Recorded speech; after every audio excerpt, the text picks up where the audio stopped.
ग्रामपंचायतीपासून तर नगरपालिका महानगरपालिकेपर्यंत जे पाणी आपण जमिनीतून उचलतो त्याचं ऑडिट करणे आणि जे पाणी जमिनीतून उचलला तेवढंच पाणी आपण जमिनीत टाकतो काय याची तपासणी करणे आणि यावर प्रत्येक गावठाणाचं प्रत्येक नगरपालिकेचं एकूण पाण्याचं संपूर्ण डेटा हा संकलित करून ज्या पद्धतीने जमिनीचा सातबारा असतो तसा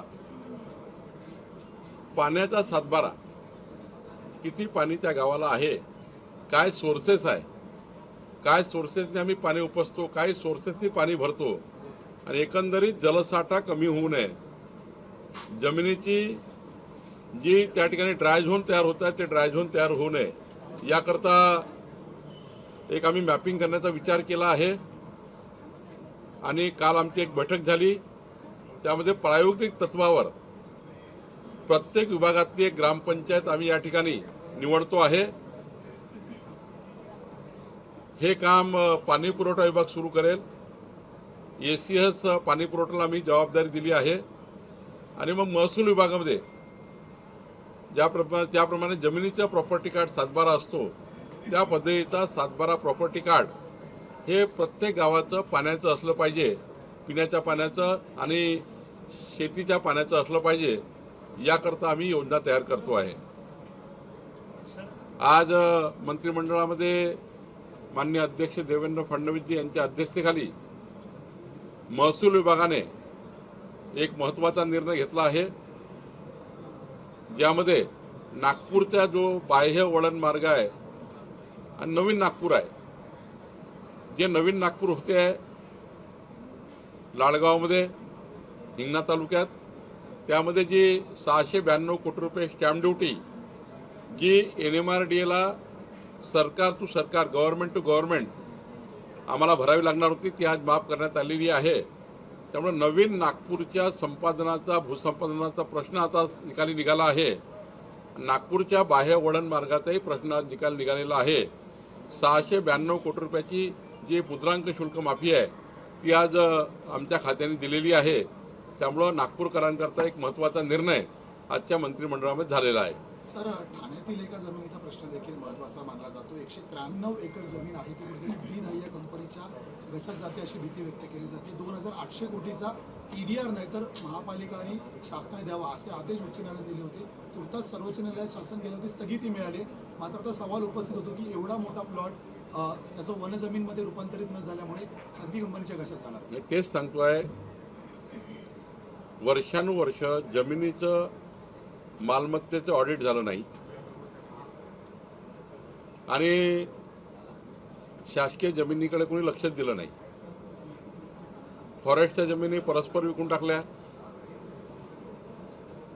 अर्बन लँड सिलिंगच्या जमिनी परस्पर विकून टाकल्या, लँड सिलिंग आणि भूदानच्या जमिनी परस्पर विकून टाकलेल्या आहेत। त्यामुळे या राज्याचं संपूर्ण मॅपिंग आवश्यक आहे आणि म्हणूनच मी वारंवार सांगतोय की या राज्यामध्ये आता संपूर्ण मॅपिंग करण्याचा निर्णय सरकारने घेतला आहे, महसूल खात्याने घेतला आहे।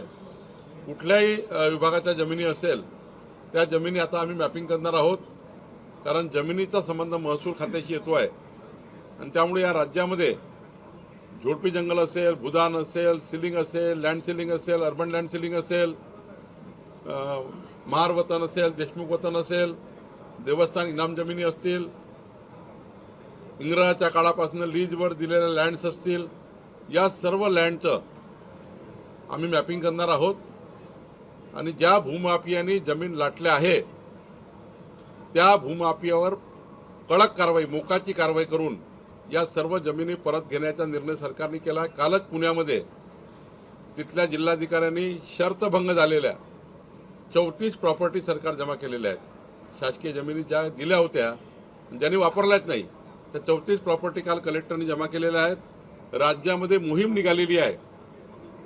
17 सप्टेंबर ते 2 ऑक्टोबर पंतप्रधान नरेंद्र मोदींच्या जन्मदिनापासून तर जयंतीपर्यंत, महात्मा गांधी जयंतीपर्यंत 2 ऑक्टोबरपर्यंत या राज्यातल्या सर्व जमिनीचं मॅपिंग आणि सरकारी जमिनीची मालमत्ता ताब्यात घेण्याचा विचार आम्ही करतो आहे। आणि एवढंच नाही तर आम्ही हा विचार करतो आहे पुढच्या कॅबिनेटच्या वेळी की या राज्यामध्ये ज्यांच्याकडे खाजगी जमिनी आहेत आणि त्या शेतीच्या जमिनी आहे, ॲग्रिकल्चर झोन आहे, पण ॲग्रिकल्चर झोन आहे, खाजगी जमिनी आहेत, तरी वर्षानुवर्ष या जमिनी पडीत पडलेल्या आहे. कूड कायद्याप्रमाणे नियम आहे की 3 वर्षाच्या वर पडीत जमीन ठेवता येत नाही. शेत जमीन त्यांना कल्टिवेशन करावं लागतं, नाहीतर जमीन सरकार जमा करता येतं खाजगी जमीन असली तरी.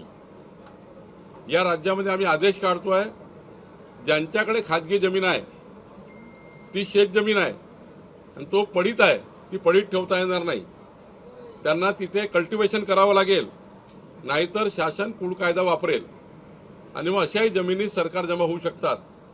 त्यामुळे माझी विनंती आपल्या माध्यमातून सर्व ज्यांनी जमिनी घेतल्या आहेत शेती करता आणि पडीत ठेवलेल्या आहेत त्यांनी किमान चारा लागवड करावी, किमान त्यांनी बांबू लागवड करावी, किमान त्यांनी काहीतरी कल्टिवेशन करावं. आता या राज्यामध्ये जमिनी पडीत ठेवता येणार नाही, आता कल्टिवेशनच करावं लागेल. ॲग्रिकल्चर झोन आहे, ॲग्रिकल्चर झोनात त्या ठिकाणी वापर करावा लागेल. याकरता आता आम्ही कडक कायदा करतोय.